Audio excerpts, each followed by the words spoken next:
Hello साथीहरू, good morning, दर्शन, नमस्ते, संसारमा हुन्छ सबैजना। म किचनमा आइसकेँ।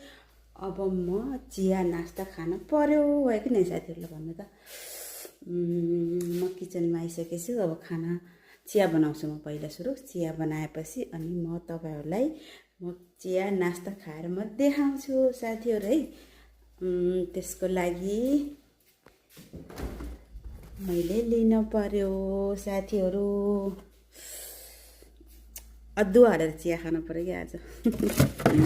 तपाईँहरूलाई कस्तो मनपर्छ साथीहरू अदुवा हालेको चिया? मलाई त लास्टै मनपर्छ साथीहरू, एकदम लास्टै मनपर्छ। अनि दुध चाहिँ हाम्रो यहाँको यो है, दुध हामीले यो खान्छौँ दुध होइन। के भने नेपालमा भएको भए पो फ्रेस दुध खानु, यहाँ त यो डब्बी पाउडर साउडर खाने हो नि त, हो कि नै चिया। अब म ब्रेड अनि चिया म खान्छु ल है त। अब देखाउँछु एकछिन अफ। ल साथीहरू, मेरो चिया पनि बनेर रेडी भइसक्यो। अनि एउटा अन्डा पनि उसिनिसकेँ।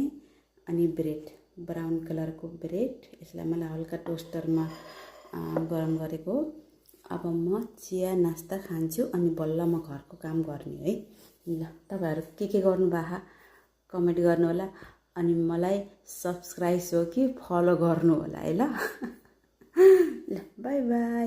अर्को भिडियो फेरि नेक्स्टमा फेरि मिलौँ ल हामी सबैजना। त्यतिन्जेल बाई बाई।